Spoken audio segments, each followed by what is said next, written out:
Hörmətli vətəndaş, bugünkü İslah 2022 yıl 6. ayının 19.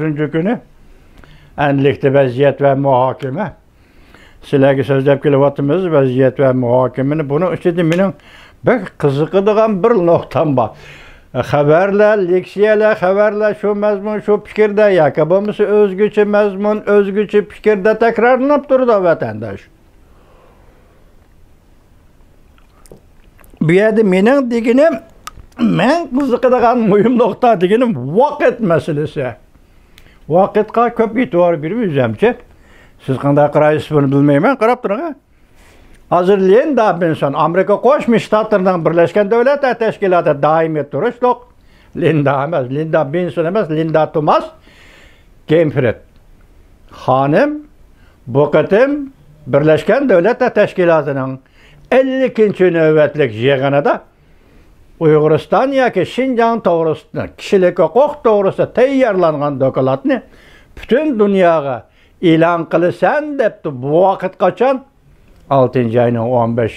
kuni. Prezident Vladimir Putin Rais Xi Jinpingga telefon bergan chog' vaqt qachon? 6. ayning 15. kuni. Ben ötken sizlerge bir qatim tekrarladım, yani bir tekrarlay. 6. ayının 14. günü acep sınıdığan, kızık sınıdığan bir hareket vatandaş. Jonakay 2 nefer kadrini, yoki amaldarını eğizge aldı. Bularning her işkilisi Xi Jinping'nin muğritleri, Xi Jinping'nin adamları.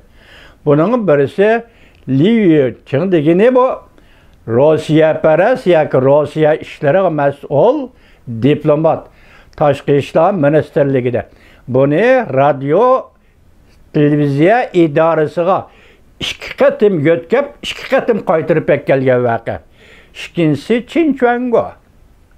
Tuyuqsizlar. Yani hesaplaganda o'tgan yili 12. ayning 23. kuni Amerika Qo'shma Shtatlarining prezidenti Joe Biden Uyghur kanuniga imza qo'yib, shu kechida Mashinrini Şinjanga mustamlika Uyg'uristonga gubernator qilib tayinlab, Qin Chuangoni elib ketgandan beri mush yarim yilgacha Qin Chuangoning ismi hech qanday yerda o'ttirg'i chiqmadi. Bu qatim endi o'ttirg'i chiqadi, Jonakay chiqargandimi, uning amalini o'stirish bilan emas, balki amalini tushirish bilan. Yani dehqonchilik ministerligida yoki nazoratida deyli bir guruh bor. Dehqonchilik ishlariga mas'ul bir guruh bilan boshqa qilib qo'y. 2 odam, biri Rossiya paras odam Liu Qing. Liu Qing. Paskine. Yani birisi Qin Chuango. Mush ishkining ismi qachon chiqdi? Dikkat kılın ha vatandaş, çıkan vakti 6. ayının 13. günü Luxemburg söhbeti ahırlaşkan gün. Yoki şu günlerde o'ttirg'i chiqdi. Qin Chuangoning ismi tuyuqsiz o'ttirg'i chiqdi. Bu bir vaqt vatandaşı. Tunugin yani bir vaqt nima deydik? Masalan, Tayvanning axborot organi desemi bo'ladi, Xunsin axborot organining 2 torbiti pulu qaraydigan yillar ve hal qilg'uch paytlar. Mushu 2 torbitida o'xshashli vaqtda nima dedi? Qo'yilgan mavzuda nima dedi? Nemishki bu vaqtni tanlab oldi Vladimir Putin, prezident Vladimir Putin dedi. Nemishki bu vaqtni tanlab oldi dedi. Onunğa javobni siz bilan biz berdik, hurmatli vatandaş. O'tgan yil 6. ayning 14, 15, 16. kuni Amerika Qo'shma Shtatlarining prezidenti Joe Bidenning diplomatik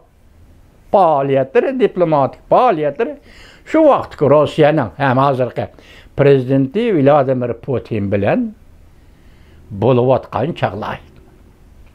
Bir yil to'shdi dedik tunugim, bu ketdi vatandaş. Endi bugun tunugunlardan sizlarga nima dedik? At so'zlaymiz dedik.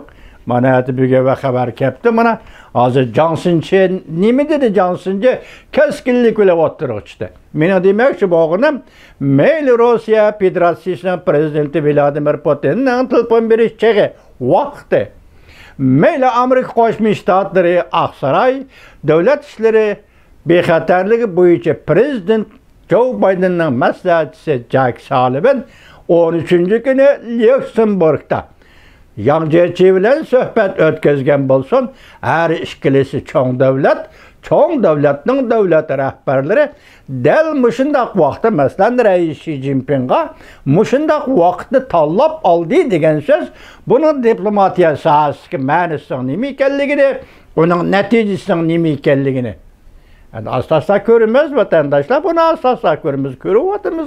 4 qatam 8 oy ichida Amerika Qo'shma Shtatlari Jungo bilan 4 qatam uchrashdi. Yuqori darajalik amaldorlar. Amerika Qo'shma Shtatlari tarafdan aytganda, Jack Sullivan prezidentning davlat bexatarligi bo'yicha maslahatchisi, Yang Jiechi tarafdan Jungo tarafdan aytganda, Jungo Kompartiyasi Markaziy komiteti, Tashqi ishlar komitetining mudiri. Daraja intayin yuqori. Vatandaş, daraja intayin yuqori. Amerika Qo'shma Shtatlari 8 oy ichida Jungo taraf bilan 4 qatim ko'rishdi degan gap.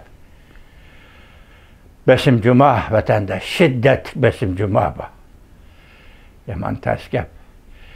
Bir devletle bir devlet münasebetinde bunda görüşüş şiddetlik besim deyimiz vatandaş. Endi bugün Johnson Jenim'de de başta gösterdik. Hatta tefsili anlap kelimiz zaten. Başta gösterdik, ne mi dedi? Rais Xi Jinping'in yolu özlüğüden birincisi. Burunqi vazir Li Pengdek özlüğüden buldular. Depli istifa beriş. Onun ikincisi Hua Guoping'ni asta hukukundan elivelip kurak şekilde aylandırıp koyup asta onun çekilmay keşlik turmuşu demdi kırga vakti ötküzdüğün turmuşunu ötküzüsü yol beriş. Bu bir kettima. Üçüncü yol deydi hazır Johnson nimi deydi? Harbiy koç.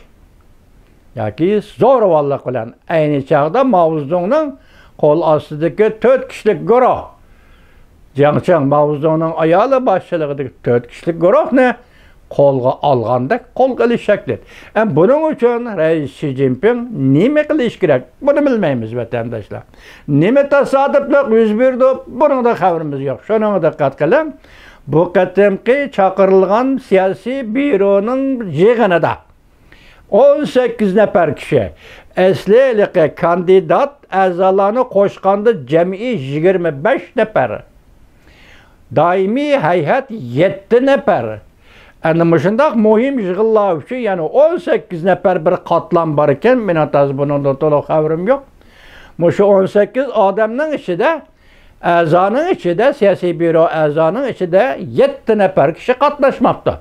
Ben bunun içinde birisiga hayran kaldım, Yang Jiechi. Hazır dedim ki vatandaş, Yang Jiechi sen taxı tünügün 17. günü siyasi büronun yığın açılgan bolsa 4 gün burun, sen 13. gün 6. ayının 13. gün Lyuksemburg şehirde devlet işler maslahatçisi, bexatarlik bo'yicha maslahatchisi Amerika Qo'shma Shtatlarining Jack Sullivan bilan ko'rishdan ardın 4 gün etti. Hesapda 3 gün desem bu. Neymiş oldu Yang Jiechi efendi? Söhbetini mi deyiştik? Söhbet ağızdan çıkıp kalgan bir yerim gap var mı yok?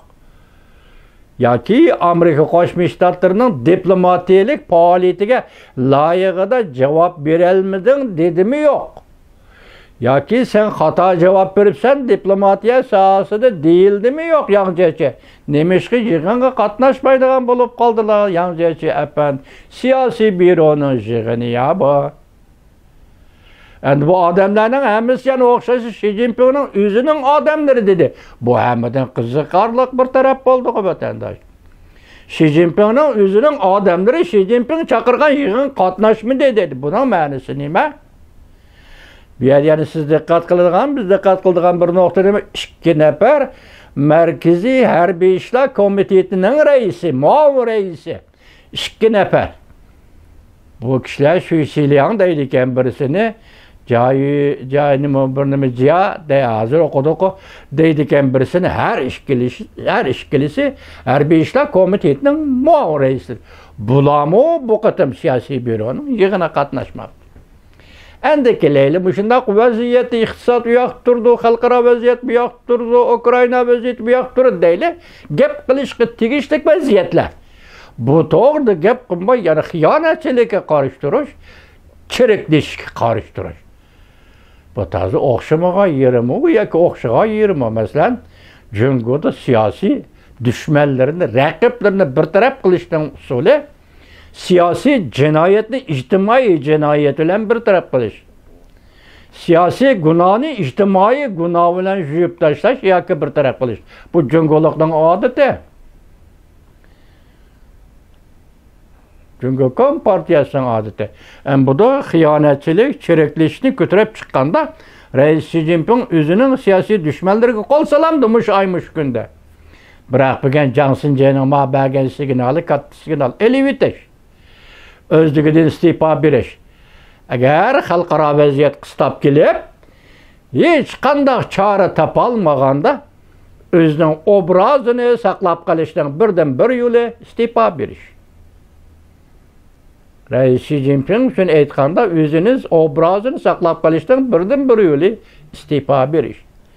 Agar o'ng tarafga, sol tarafga qarab men 20-chi qurultayda yana bir saylandim desa, ikkinchi yo'l Huagoping desa, uning barliq huquqini tartib olish.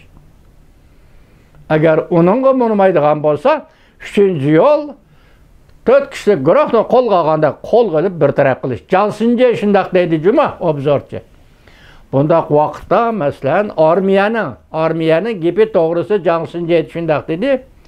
Bir batalyon askarni harakatga, harbiy ishlarga, qo'mondiga bo'ysunishga, ishlatishga buyruq berish uchun harbiy ishlar komiteti buyruq qilish kerak dedi. Demak, uningda bir generalmi, bir marshalmi, bir batalyon askarlarni yo'tkayolmaydi, ishlatilmaydi degan gap vatandosh. Demak, bu yerda Reis Xi Jinping shuning ichida o'zimi bir batalyon askarni ishlatilmaydi, yo'tkayolmaydi degan gap. Bu tarafi bo'ldi ekan Juma yana. Oligarxiya yoki armiya markaziy komitet armiyani ish qilsalayveradi deydigan ish bo'lsa, bu vaqt chataq bo'ladi. Demak, hozir Reis Xi Jinping armiyani ish qilsalanmaydi degan gap. Shunga hozir o'zining dushmanlariga harbiy kuch bilan qarshi deb qarshi degan gap. Hozir vaziyat mana bu şey kapto Jungoning ahvoli. Jiang Xinjiangning so'zi bilan aytganda. Endi bundan keyin 11-oyda ochiladigan 20-chi qurultay, angacha hozirgacha yana 5-6 oy vaqt bor degan gap. Mushu oraliqda Jungoning ichki vaziyatida yana nima ishlar bo'lishi mumkin. Bugun to'liqroq kelgan xabarlar nima desangiz, vatandosh joy-joylarda dastlabki Xinandan boshlangan, undan keyin Shenzhen shahriga o'tkeldi, undan keyin Shanxay, bugun yana Shanxayga. Desa, o'zingiz bankiga omonat qo'ygan pul bankidan ishlataman deb ola olmaysiz. O'chiratda turasiz, qo'lingizga nomer beradi. Tushundingizmi? Bu nomer yana bir kunda 300 yoki bir kunda 200 ortiq emas. Demak, Shanxaylik hozir o'zining bankiga omonat qo'ygan pulini ishlatishga bankidan ola olmayotadi degan gap. Buna hozir Xina qo'shildi, o'tgan Shenzhen shahri qo'shilgan edi. Endi bugun Shanxay ikkinchi qatim bo'lib yana Shanxayga keldi. Yana qayerda hozir bankiga omonat qo'ygan qarz pulni ola olmaydi. Undaqda Jungo jamiyati hozir qaysi holga kirdi? Shanxayda mush ish yuz bersa, Tibetda nima ish yuz berishi, mustamlaka Uyg'uristonda yana nima ish yuz berishi mumkin? Pul masalasida, qo'saq masalasida yana nima ish yuz berishi mumkin? Hurmatli vatandoshlar.